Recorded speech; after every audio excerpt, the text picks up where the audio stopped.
The Vera Talent Show. The Vera Talent Show. The Vera Talent Show. The Vera Talent Show. Let's talk about it. Let's talk about it. Let's talk about it. Let's talk about it. Let's talk about it. Let's talk about it. On the field.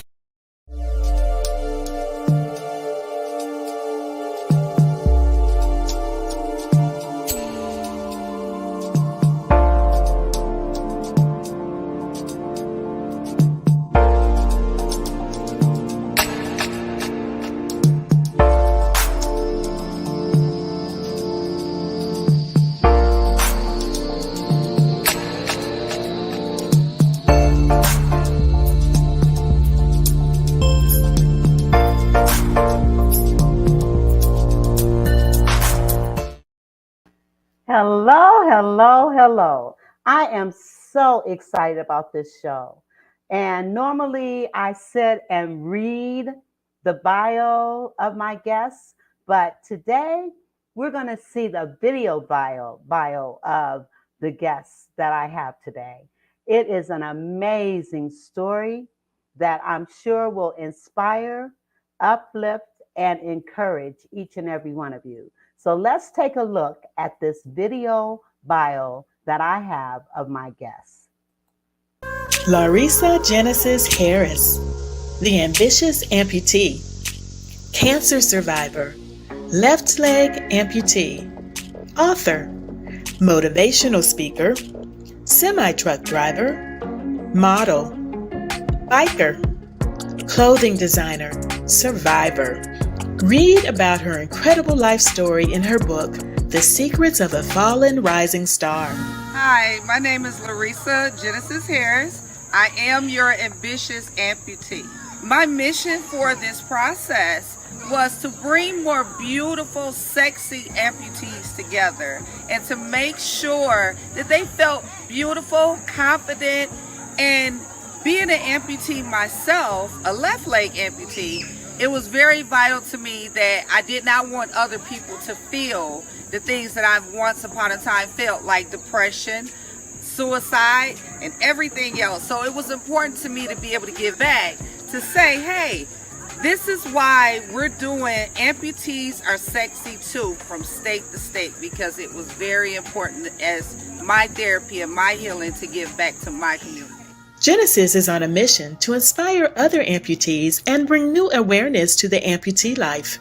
She's raising funds to purchase prosthetics, mentoring other amputees and their families, and inspiring others with her story. The Ambitious Amputee. For booking or more information, visit theambitiousamputee.com or email us at info@thecamdygroup.com.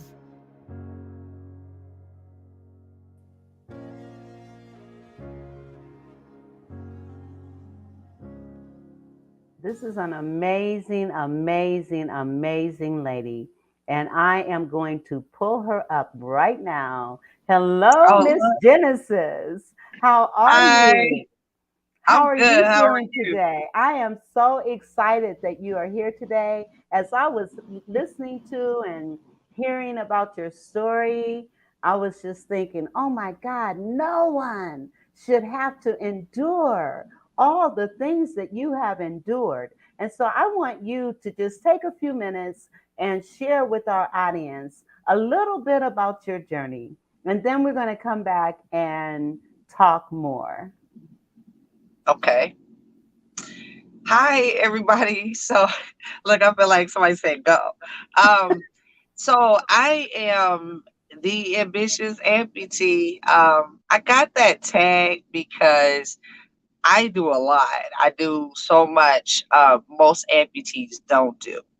I am a truck driver, right? I drive semi trucks. I'm a left leg amputee. I am a mom of 3, grandma of 4. I am a model. I am a published author. I'm a motorcyclist. I do so much. Fourth degree black belt martial arts. I just a lot. And I'm at this point, it's not about me per se. I've had time and time again where I've had to sit back and watch people deal with depression and mental illness and feeling like their life was over because they lost a limb. And I don't understand how. So I wanted to be a role model. God put it in my heart to. I hated that word, role model, because I am nobody's role model.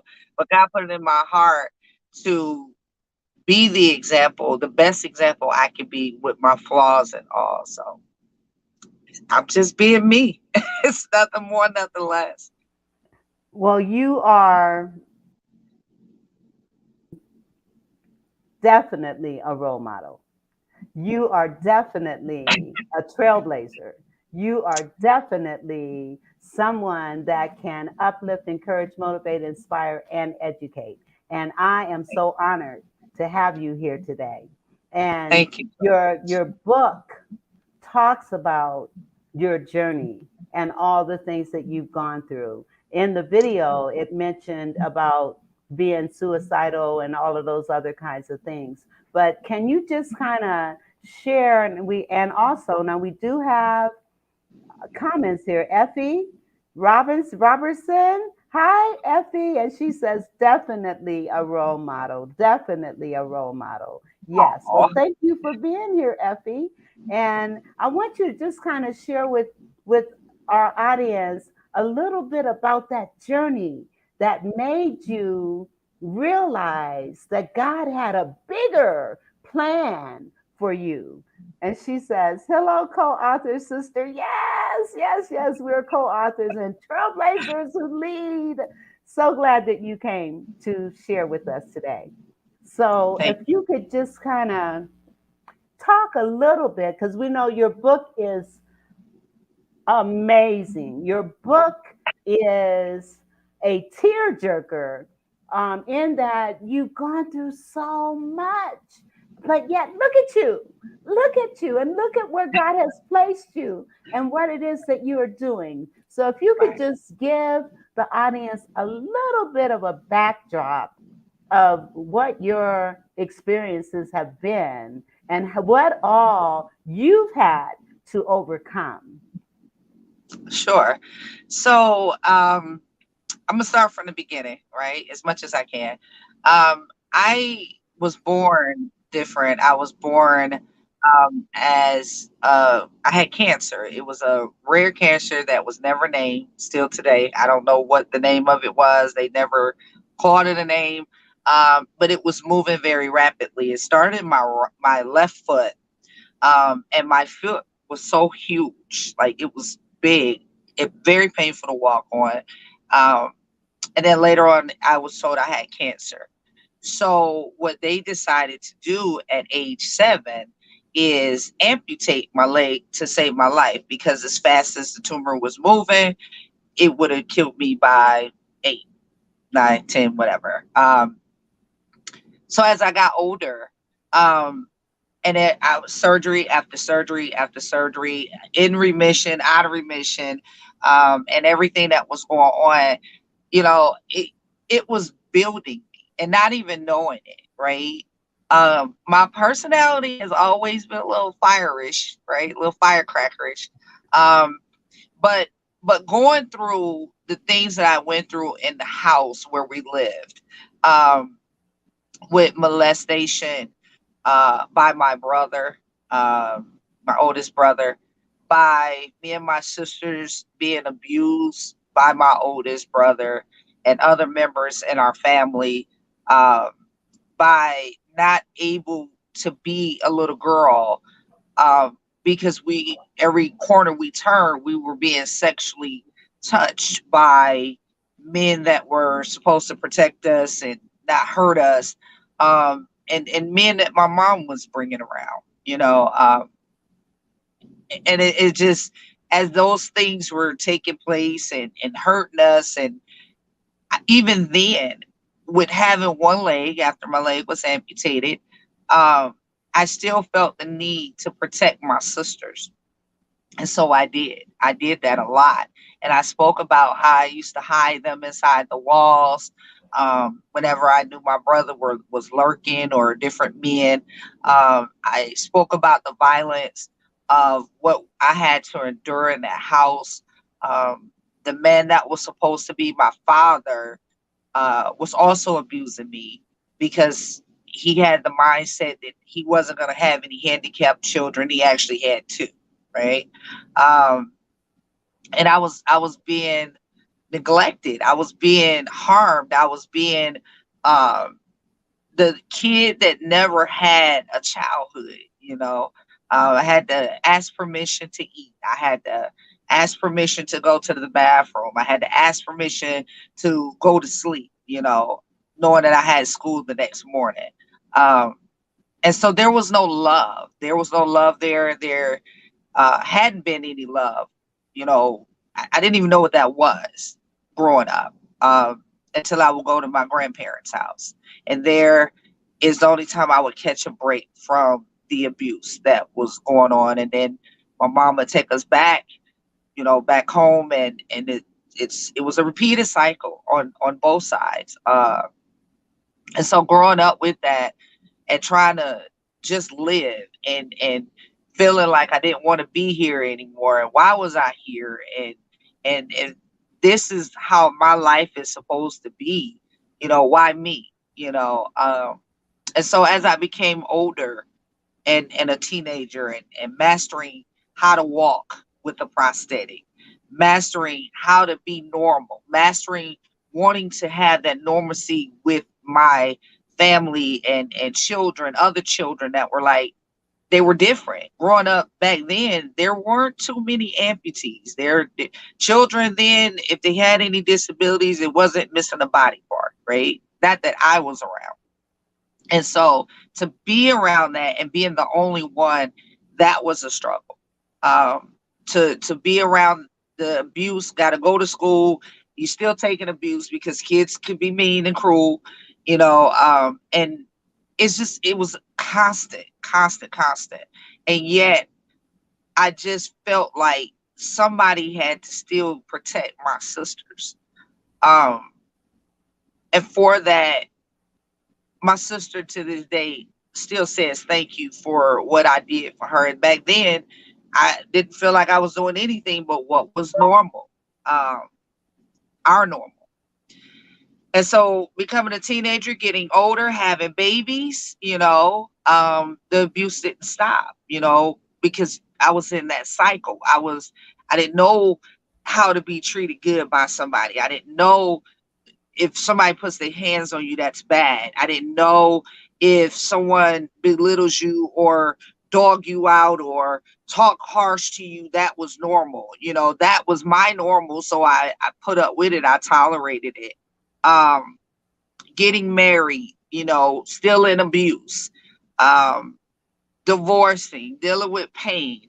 It just, as I got older, it just started becoming too much, to the point where I still have scars on my body and I refuse to cover some of them, from being I had acid poured down on me, because I fought back during one of my rapes. So I still have the scar on my stomach right here. It goes up and down and it's on my thigh. I still have the scars from when I tried to take my life on my wrist, on my head, my scalp. Um, and I didn't know what normalcy was. And I didn't know how to say, ouch, it hurts, because nobody was listening. Um, so now let's bring it to today. I was scared to have children. I was scared to be a mom. I was scared to love because I didn't know what love was. Um, and I ended up in two bad marriages, three kids later, you know.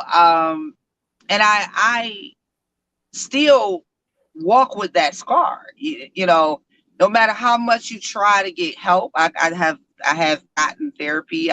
I'm still, you know, in therapy sometimes when I feel at my low, but it's still I'm a walking scar. Every time I try relationships and they don't work, um, it makes me feel like I'm just really at the bottom of the totem pole. I don't deserve love. I don't deserve to be with someone that says that they love me, right? And then the first signs of them leaving me or being away from me is abandonment. It feels very low and empty. So I have to go through so many mental changes to keep myself up here because it's so easy to say, I don't want to do this no more. I don't want to be here. This is crappy, yo. Like I've had crap since I was born. I'm 49, still taking crap, right? But then I look at how many people still need me. My grandchildren still need me. People inbox me all the time and say, "Oh my God, I wish I could do what you're doing." And I'm like, "Oh God, somebody else looking at me, you know, wanting to do what I'm doing. Don't do yourself a favor. Don't, you know." And it took a lot for me to swallow a role model. I am the biggest misfit walking. I, I am, and I'm cool with it. I am the biggest misfit, not no rule having. I'm listen, and I tell people this all the time. If you think I figured it out, I have not. I have not. What am I doing? I don't know.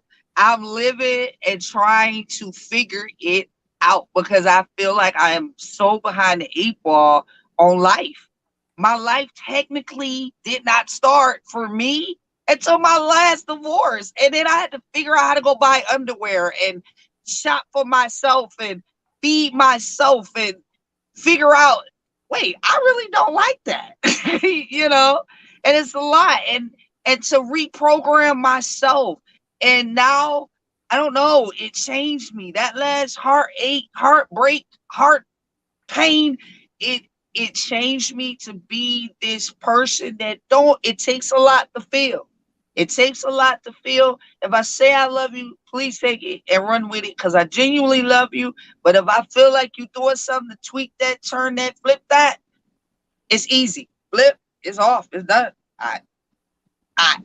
Because I don't know. It was like the one thing I asked God for in 2018 after my horrific divorce. Please, I beg you. I don't want to feel this no more, ever, ever again, y'all. I'm tired of getting hurt. I'm tired of people not loving me. I'm tired of people using me. I'm tired of people not accepting me. And I'm not a bad person. I ain't perfect, far from it. And I am the biggest goofball there is, right? But I don't deserve half of what I continuously get. And try that love and striking out, striking out, striking out. And then people don't care what they say to you. People don't care, you know, how they discharge that fire on you. I ain't got that much water left on me, and I'm a Pisces. Ain't that much over here. I can't take it, you know.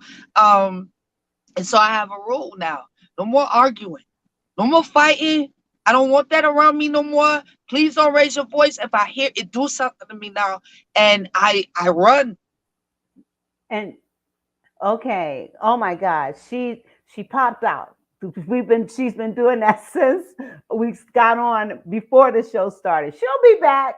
She'll be back. But oh my God, I mean, her story. The story just brings tears to my eyes because of all the things that I told Tanya I did not want to get emotional up in here. Don't get emotional. Oh, Listen, I'm I'm gonna crack a joke. trying not to. I'm gonna I'm crack a joke. trying not Don't get to. Crack a emotional. joke. Listen, Crack a joke. I'm gonna crack a joke. Listen, Crack a joke. I still say this to this day. I'm going to ride this life out until the other leg fall off. Oh my God. And You know what I'm saying? Tanya, I'm gonna I hear you. I don't hear cry. you. Don't I'm cry. trying not to. I'm really trying not This to. is joy. I now have so many good people. I got Tanya. I got my team. I got so many good people around me now Yes. that when I don't have to say I'm on the edge or I'm on the cliff or I'm about to jump, they automatically know and they come right in with the right words, That is the right so hug, awesome. so That don't is so cry. awesome. And Don't cry. She We good. Tanya says, wow, what was the turning point? What made you decide to write the book? Before you respond to that, Effie, she says, oh my God, I understand that. I know a little bit about Effie's story. And so she can relate so much to what you're saying. And so when she says, I understand that, trust me, she understands that. And so I'm going to come back to Tanya's question. What was the turning point? What made you decide to write the book? And I'm going to put you back on the platform by yourself so that you can share that. God's a bully. I, for real, God can be so, and that's the other thing I speak of. I have gifts, and I'm very spiritual, because God has always had His hands on me, even when I felt I was alone, you know, but God's a bully, cause He'll send His minions, and I'm gonna call them that, right? He'll send His minions to poke, poke, poke, poke, poke the universe, the spirit guides, the guardian angels, your ancestors, little things that come and start poking and pulling, poking and pulling. And that last heartbreak, God said, oh, so you want my help now? Okay, cool. I'll give you help, but we're gonna do it this way. And still me being me, I'm like, I'm not doing that. I'm not airing my dirty nothing. I'm not saying nothing. No, because ain't nobody gonna judge me, right?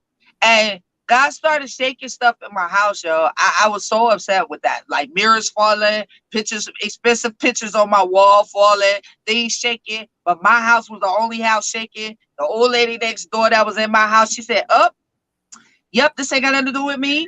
Gotta go. She left me in there, and stuff was still shaking. I walk outside thinking I'm tripping. I'm like, oh, I really done flipped out now. I walk outside, I come back. My grandbaby say, yeah, Gigi, sound like you upset God a little bit, and I need you not to do that. We got any cereal? And he went back in this room. So a lot of things spiritually took place. And I yelled, I screamed, I cried, I begged, I threw things, and I said, okay, I'll never forget it. January 20th, 2020, I got fired at 4 o'clock in the morning. What? What What kind of work were you doing? What were you doing? Truck driving, just that goddamn job.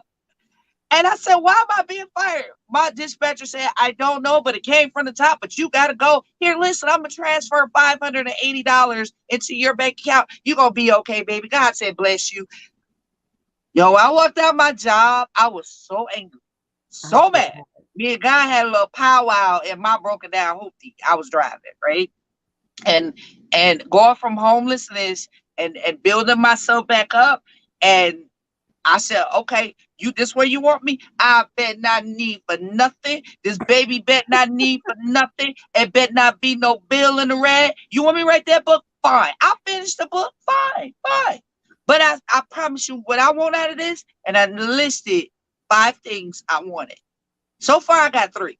So I'm working on 2. And I'm like, oh, okay, so it wasn't that bad, to air it. But people are so judgmental. And I've took enough. I just didn't want to take. I was scared.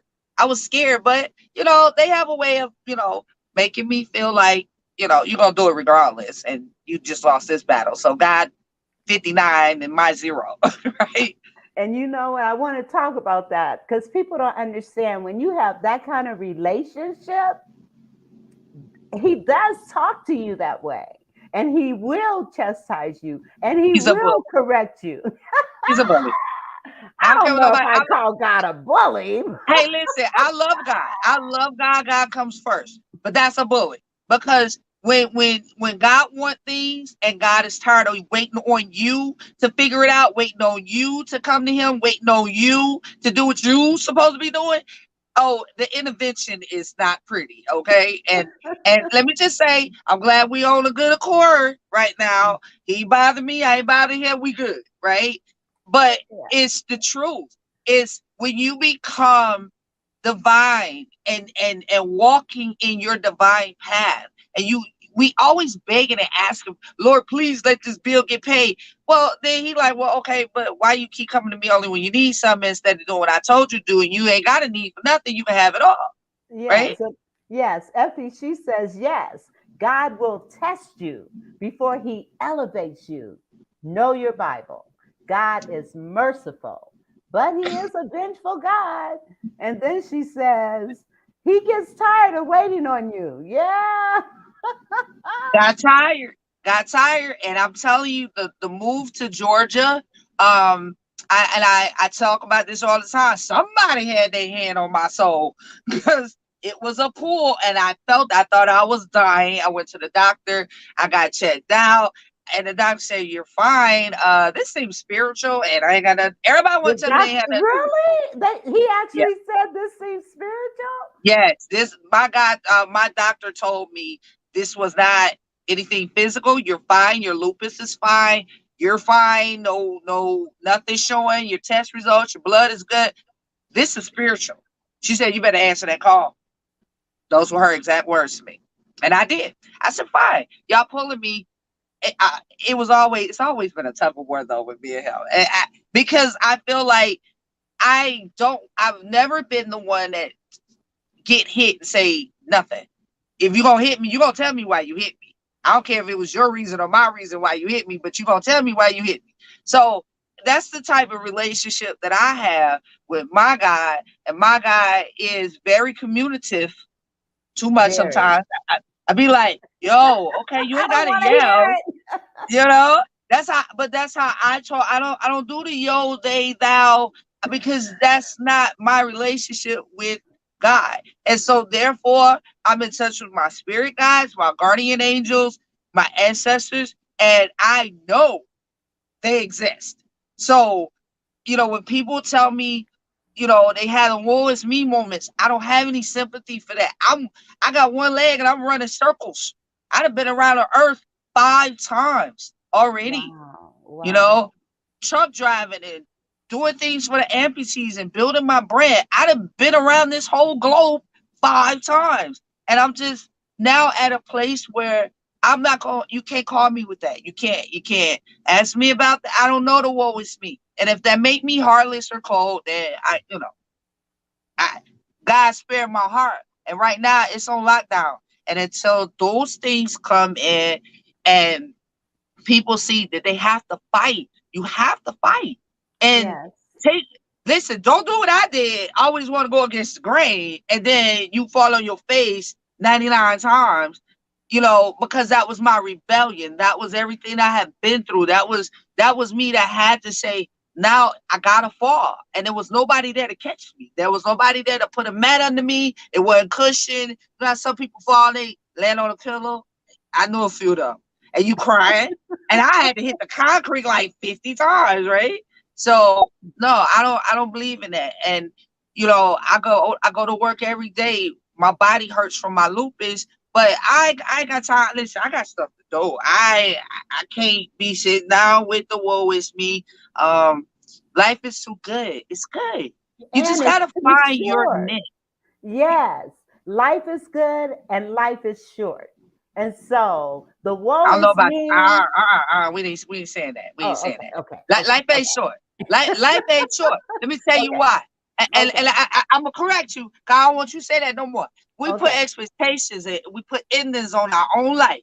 I'm not doing that. Life ain't short. Life is good and long and beautiful, and it's what you make it. So, life ain't short. I ain't saying that.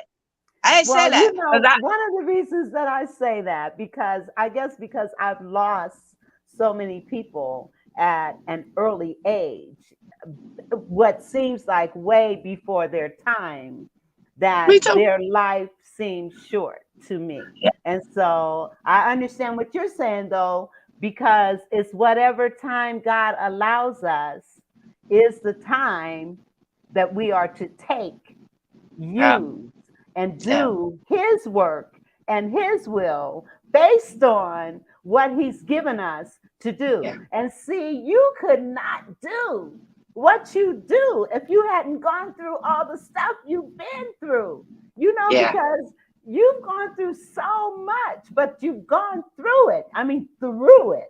You've gone through it so that you could help lift and build and help other people understand that it doesn't matter. It doesn't matter what you go through. When you have that faith, when you have that relationship, when you have that trust, then you know that he's got you. And you even said while you were going through all that, you knew God was with you. You knew he was with you.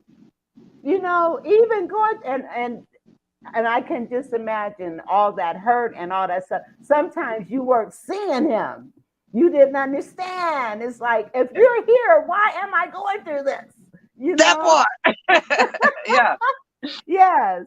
Okay, So, we have another comment here. uh-huh. Anna, she says, hello, everybody. Hello, Anna. Thank you for being here.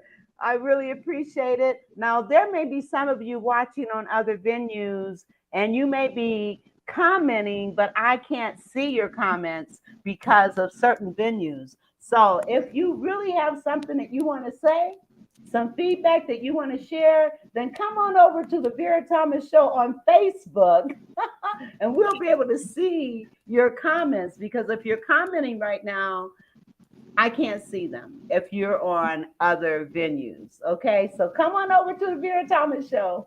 All right, I just wanted to throw that out there. And so now you had indicated you have 3 children.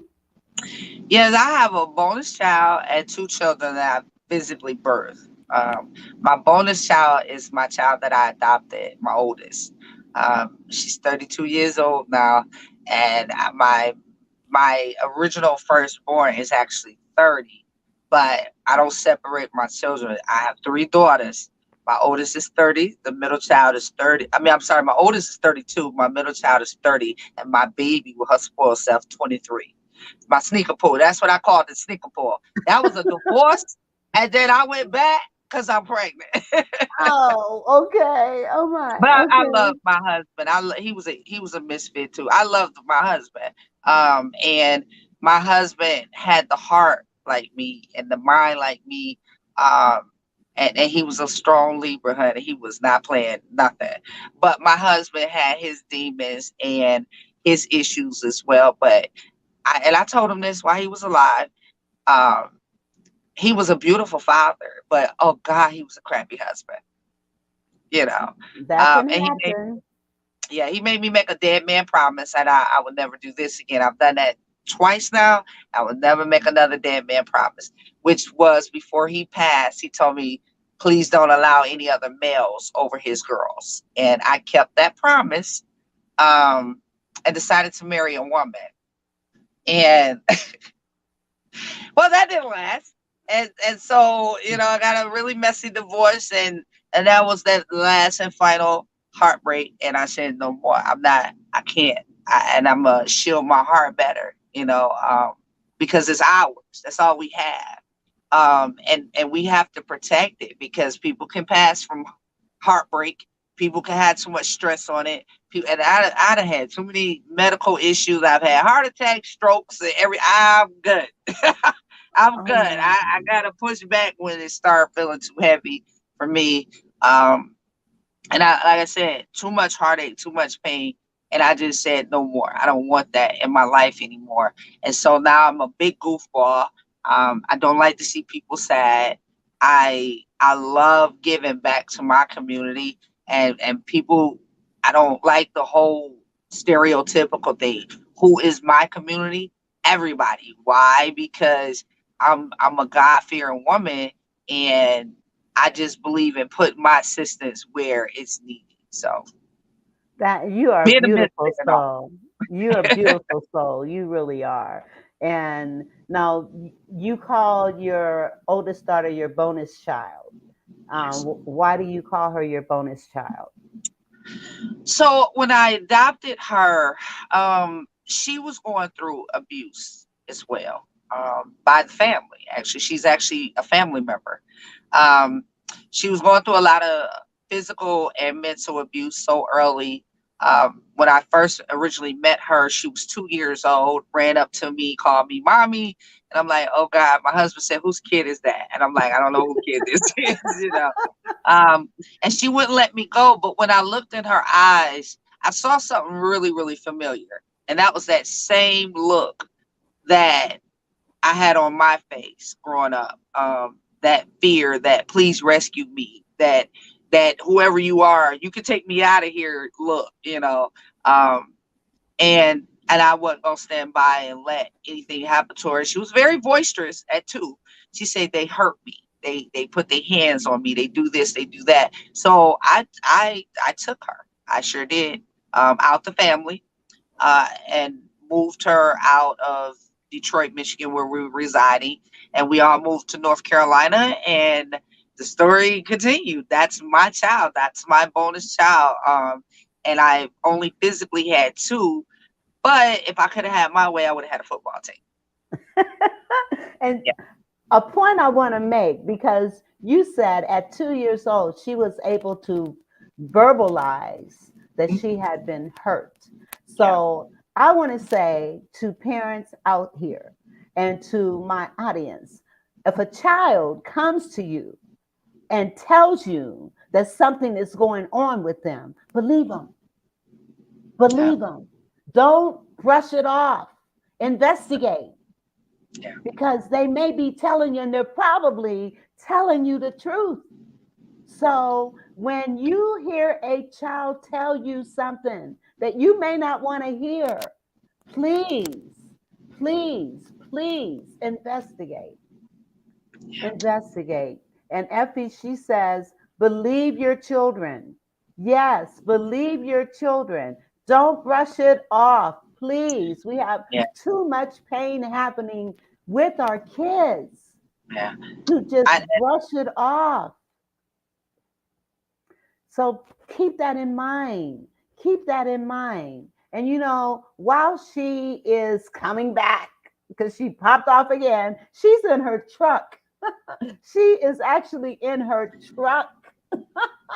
I don't know why it's Um, going. I don't know. I don't But I know. was I was one of those children who told. That's how the whole process of my brother being sent to prison came into play, because whenever you put guns up to kids' heads, your kids yourself, you don't know how to handle that weapon. And the final straw for me was my brother molesting me and my sister at gunpoint. One Oh gun my in our mouth, God. you know, and my mother was right upstairs, and I originally um when I told it. Oh gosh, she beat us so bad. She beat us and said some really foul things that I would never ever. It would probably always stick here forever. And her words was, "You lying horse! How dare you lie on my son?" Was he Right? her only son? No, Oh no. my God. He was her.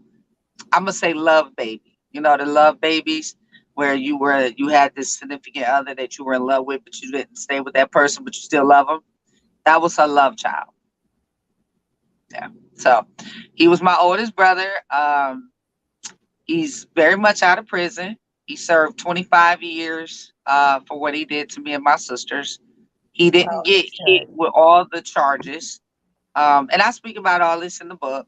They get hit with um, the things that he had, like other things he had done during that time. He got 25 years. They let him out. He was released in this is 2022.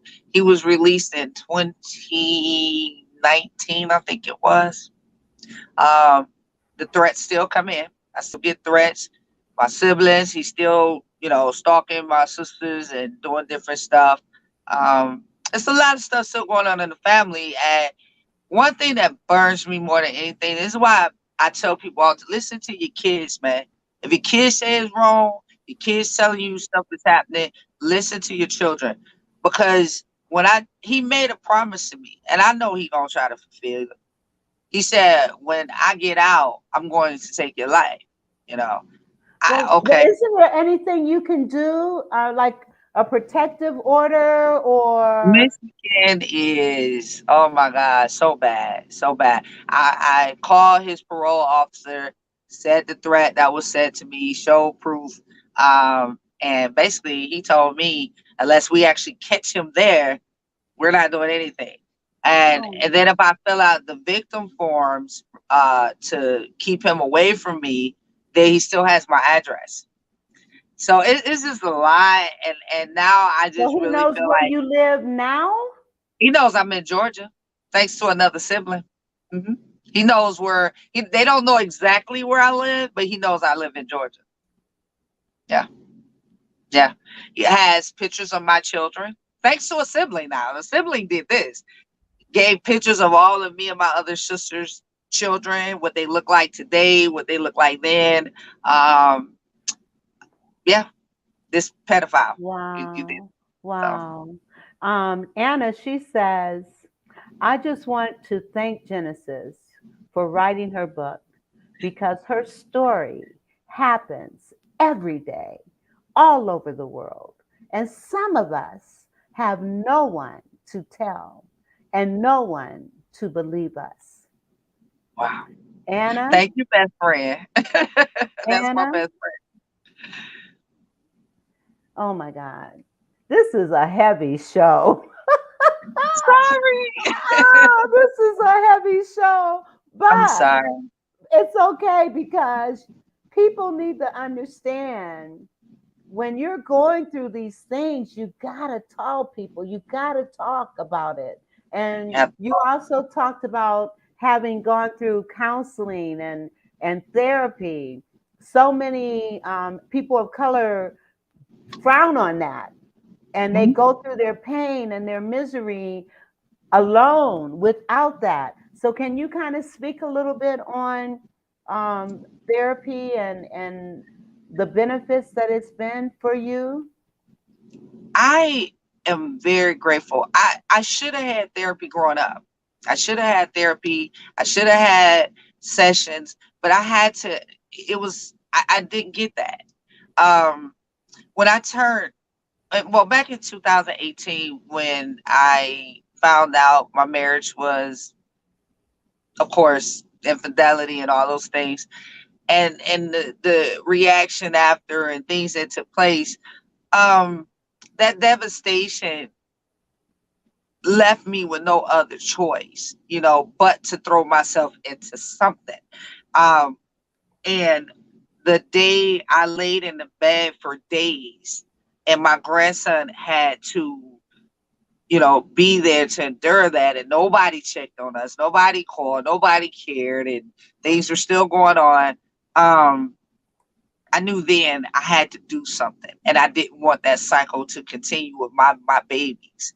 Um, I hate my 7-year-old grandbaby at the time had to even endure any of the pain that I went through during that time. So I made the adult decision. Okay, this has to stop. This has to stop now, because if I don't break this, my children are going to continue to struggle in silence. My grandbabies can do it, and then one of them may actually have the nerve or the gall to actually go through with taking their life, um and I just didn't want that, and I needed this. I needed to tell somebody I'm tired now, and I want to leave here. What do I do? um and I had a very special doctor that said, you know what, it's not really about therapy you need. She said, you hold in so much, you don't talk, you don't really share your feelings, and you got to learn to talk. You have to learn to communicate. When it hurts, you have to say ouch, and it's not your job or responsibility to take all of that in. You're not some self-sacrificer. Like, you can't continue to do that. It's breaking you, it's hurting you, it's putting you in and out the hospital, it's doing all these different things, and you have so much to live for. And she just brought me back to that place where I had to then realize I have to respect my triggers. have to respect the love, the people that actually love me. And it's not a lot. It's not a lot of people, and I had to learn to keep that there because I didn't want to do the woe is me. I didn't want to do the victim thing. I didn't want to, I can't. I'm a survivor and I'm a fighter and I'm always be there. I still like to fight, I don't want to do the bad stuff no more. No more bad stuff. I want good stuff around me now. And I deserve that. I deserve Yes, love. you I do. deserve to love, you know. And I'm not saying I really know how, but I know what my heart feels when I'm around certain people, and I know that I can give love to a certain degree, but I just can't take no more of people, and they don't want to accept their demons, their battles. And Exactly. so easy to put them on you, and it's never them, it's you, and then you taking all that on, and that's not fair, it's not right, and I can't no more. I'm not gonna let that happen no more, because that was a lot of manipulation I already had to deal with growing up, a lot of manipulation through my marriages, a lot of manipulations through my relationships, of people don't want to take responsibility for what they're doing to other Uh-huh. people, and Uh-huh. then want to put it all on you and say, Yeah. how dare you, why did you, and then they, now it's a word called narcissist trending, and I'm like, y'all just, so everybody's a freaking copycat, yo. Nobody has their own identity anymore, and I just don't want to be a part of that norm. Thanks. Absolutely. Yes. So that's where I'm at with it. I love life. I want to live. I want to fight for other people. I want to be a role model where I can still be me, because I ain't gonna never walk straight. Not gonna happen. It's boring. I don't want to walk straight. I want to go this way, that way, and I'm never gonna walk anybody's line no more. No more. I'm gonna walk my line. I don't care how. I like it squiggly. I like it not perfect. I like it, confusing sometimes where I have to sit, be quiet, and figure that out. I like it like that. So if a person can't be on my squiggly line with me, okay, I try it, live now, live like you never been living before, because there's so much going on in this world. We already have to watch our back, just go pump gas. We already have to Yes. watch our children, and they're grown living their life, and pray that nothing happens to our children because of jealousy or envy or somebody else's pain. I don't, no Yes. more, no more. I Hurt just people want hurt life. people. Yes. Yeah, I say that all the time. I just want life to be good. And right now, I am a big, huge kid, and I ain't coming off of that. I built my brand in a pandemic.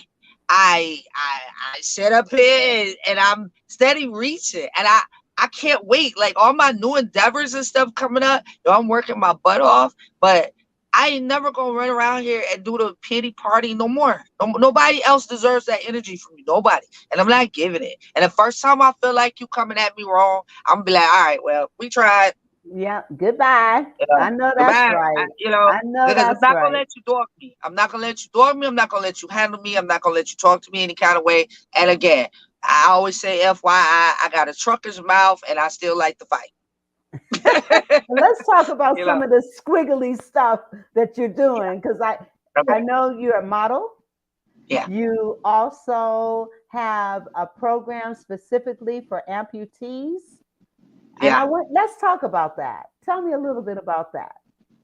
So as I was just doing me, taking pictures, saying, "Hey, I'm cute. Y'all cute too. Y'all pretty. Y'all handsome. Let's take pictures, right? Let's show the world how beautiful we are." People start reaching out to me like, "I want to be a model like you," and I'm like, She popped out again, but she'll be back. And in the meantime, I'm going to play her video again so that you can see what she does. I don't know why I keep I'm, doing but you know what? I'm getting ready to play your video again that. so Okay. that people can see what you're doing and what we are talking Okay. about. Okay, so hold Okay. on. Sounds good. Lawrisa Genesis Harris. The ambitious amputee, cancer survivor, left leg amputee, author, motivational speaker, semi-truck driver, model, biker, clothing designer, survivor. Read about her incredible life story in her book, The Secrets of a Fallen Rising Star. Hi, my name is Lawrisa Genesis Harris. I am your ambitious amputee. My mission for this process was to bring more beautiful, sexy amputees together and to make sure that they felt beautiful, confident, and being an amputee myself, a left leg amputee, it was very vital to me that I did not want other people to feel the things that I've once upon a time felt, like depression, suicide, and everything else. So it was important to me to be able to give back, to say, hey, this is why we're doing Amputees Are Sexy Too from state to state, because it was very important as my therapy and my healing to give back to my community. Genesis is on a mission to inspire other amputees and bring new awareness to the amputee life. She's raising funds to purchase prosthetics, mentoring other amputees and their families, and inspiring others with her story. The Ambitious Amputee. For booking or more information, visit theambitiousamputee.com or email us at info@thecamdygroup.com. Awesome. So awesome. So awesome. So awesome. And so how, if someone wanted to contribute to your cause to help you with this fundraiser of prosthetics, how would they do that? So you can reach out to my manager, Tanya Hawley at the Camden Group, and she can get all that information, to you guys. Um, I just love people sometimes, and then I have my days where I don't, but I Yes. do. I love giving back. I love showing other people that life doesn't have to stop. And live it, man. Live your best life. People have put us in this boat for so long. Of our quality of life has changed because we're missing a limb. We've been judged based on relationships not being enough, being turned down for jobs, um, not making a difference. And all we want to do is be normal. We try to make the best of what we was given. And we just want to be normal, but we continuously get profiled. We continuously, have needs and wants and they're not being met. Um, we continuously have battles and it's not enough assistance and help there to help those individuals, especially if you had your prosthetics just now, you just lose a limb now and you're 30, 40 something years old, you know, it's not enough assistance and help out there for that. And I just can't keep sitting back watching it happening the way it is happening. Yes. So right now, let the games, Genesis games begin. Cause I know that's right. I'm not playing with nothing no more. I mean, I plan on continuously fighting for us, fighting for our rights. We can't even get jobs without disability trying to take our income. It's so many different issues. We don't, so many people that need prosthetics and they get their limbs cut off and how you don't qualify for a prosthetic. And it's how their rules, no one's challenged the disability rules, and I don't think it's fair. So am I building the army on that one? Yes, I am. Am I gonna quit? No, I'm Amen. not. No, I'm not. Amen. And Anna, she says she's just awesome. I keep telling her she made people a stars. She makes people stars. That's Oh, awesome. That is awesome. Well, you are thank, truly a beautiful spirit, thank and you, God has really done a mighty work in you. thank And your testimony is amazing. and we've laughed, we cried.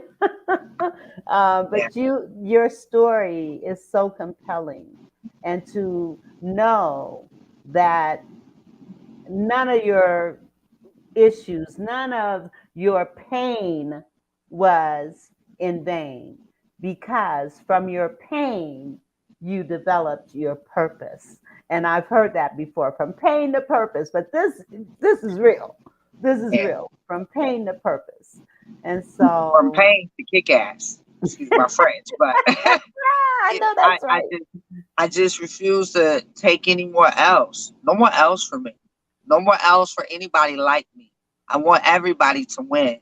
I want everybody to, if you just can pick up enough strength to get past your pain, you can turn that pain into power all day. And that's what I'm doing right now. It's important and imperative to me that I continue to say that. Turn your pain into power. And I promise you, when you flip that coin and come out on that other side, yo, your attitude is different. Your mindset is different. Your heart different. And I'm never gonna let nobody take advantage of me no more. Never. I'm never gonna do that no more. I'm never gonna take anybody else's pain. I just want to love. I want to be loved. And until I get what I want, I'm not gonna stop. So I'm turning my pain Amen. into power. Yeah, From pain to power. Let me say that that's again. what From pain to power. I'm Yes. pain to power. Yes, From pain to power. yes. Yes. Yes. And you are a powerful soul. You are a Thank you, powerhouse. thank Yes. you, thank you. Now, I when appreciate we it. were before the show started, you were talking about um, making sure things on wheels.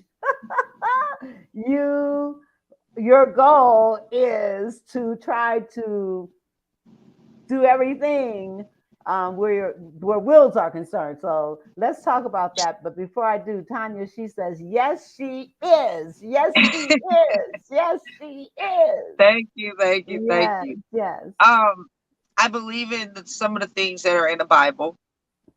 I believe in things you can't see and you don't know. I believe in the spirit. I believe in all the things that cannot be explained that's up there. I believe in hell. I believe in heaven. I also believe in revelations. And so, being that I know the Bible backwards and forth, right? I decided, hey, when the world goes left, at least I better know how to drive everything that man has created with wheels, right? Um, I just checked into my pilot license because I want to fly. I want to see if I can do it. Now, I'm going to suggest a pilot be up there with me, and it's not nothing full term or something that's a dream or desire, but I believe in revelations because I can't ignore what the spirit is showing me that's going on right before our eyes. If people look at what's going on with the weather, Mother Earth is not happy.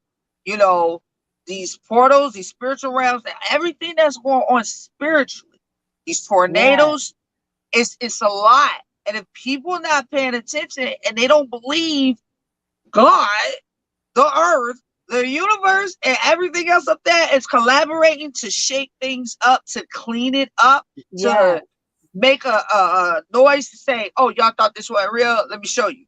I know it's real. And I'm just like, ooh, wait, hold on. Let me see. I know how to drive a semi truck. I know how to drive yeah, okay, I got two more vehicles I got to learn how to Well, drive let's name all the because, things you can drive. A semi truck. so I drive now. I'm a semi truck driver now. Right. Um, and I've been doing this for almost 10 years. But I want to learn how to Motorcycle. fly. Huh? And you drive a motorcycle. I ride motorcycles. I love motorcycles. Oh my I God. ride motorcycles. Nothing's altered on any vehicle that I drive. Nothing. There's no air brake, no air shifter, no nothing. I drive with both of my legs, and yes. Oh wow. That's um, awesome. and so I just, my beliefs in what I believe. I believe there's a spiritual big thing going on right now. It's not a coincidence what's going over in Russia, plus what the United States is being hit with back to back. 50 something tornadoes in 1 week. Yeah. I don't know about nobody else. If y'all don't think God is real, y'all don't think and believe in the earth, you don't believe in Mother Earth, you don't believe in the spiritual realm, I don't want to be nowhere near that. And so when I the world go left, I want to make sure, the people that I love and the innocent people, I could be there to be one of the fighters, the part of that army, part of God's army, and that's what I want. Well, you know what? We have ran out of time. Okay, all right.